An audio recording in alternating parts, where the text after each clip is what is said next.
You may all know this man. This man is called Nikola Tesla. And in my opinion, he's one of the brightest minds in the history of science.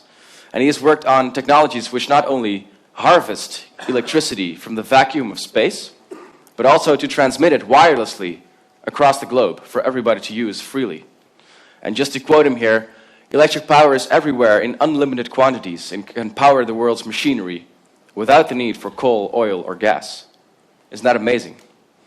Well, unfortunately, his primary investor, called J.P. Morgan, he eventually found out that he could not profit from Tesla's ideas. So he simply cut his funding at one point, and Tesla died a rather poor man, and without the respect he actually deserved.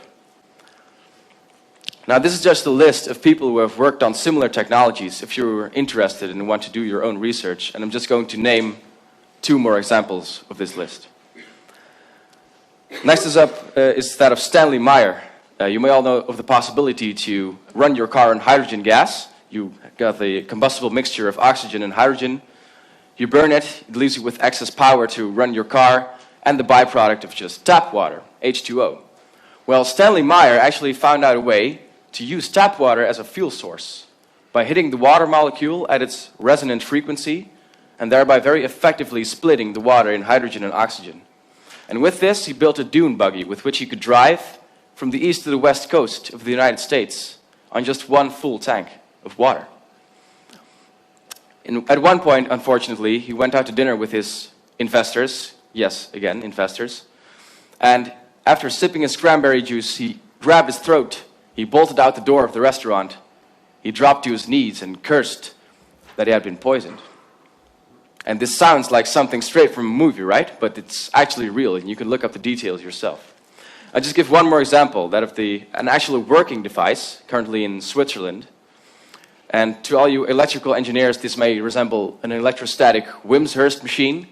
Sounds complicated, but this one actually converts the ambient field energy, or radiant energy as Tesla would call it, into usable electricity. And the reason why Mr. Baumann has chosen not to disclose this technology is that he thinks humanity is simply not ready for it yet. And we may soon see why. So this leaves us with a very big question: what happened?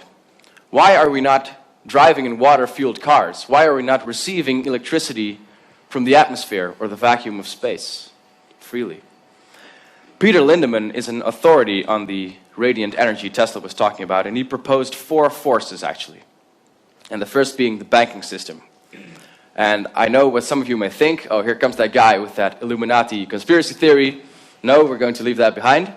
So in a free market economy, everybody is free to earn as much money as they like, but only in the form of the dollar or the euro or whatever currency you have. So you're never going to be paid in gold anymore, for example. So if I would have a system with which I can raise my own capital without borrowing it from a bank, the control of this banking system is lost. So naturally, they do everything to stop this. You can even see this in current day technologies, like photovoltaics and wind turbines. They're already being regulated more and more because of their devaluating capacity. It's even on the cover of The Economist. It's not a big secret or conspiracy. And that brings me to the second force: national governments.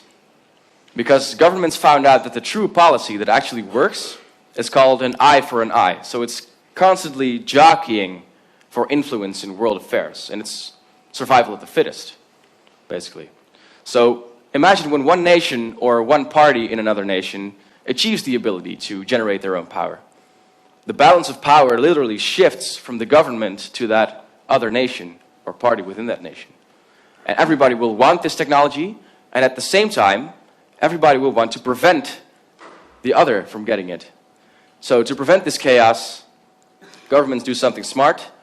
They issue a restriction on any patent or invention that can give an opponent an advantage over the government in power generation. It's called invention secrecy, and it's still going strong, as the Federal Agency of American Scientists says. The third group is actually comprised of the deluded inventors, or fraudsters, if you will, which actually are only in it for the money. So the problem is most of these devices don't work. YouTube is full of them. And actually, the first two forces use the worst cases of these people to promote the idea that every technology concerning this free energy is a hoax, is a scam. So nobody believes in it anymore. And then there's the people who actually have built a device that works, but they're still in it for the money. And then Shell comes to their doorstep and says, hey, here's a couple of $1 million, go live a happy life, but don't speak about your technology again. So, what is a couple of $1 million to a $20 trillion industry anyway? Now, I'm really wondering if somebody from the audience can guess what the fourth force is. What is the fourth force that is preventing this tech from happening? Anybody has an idea?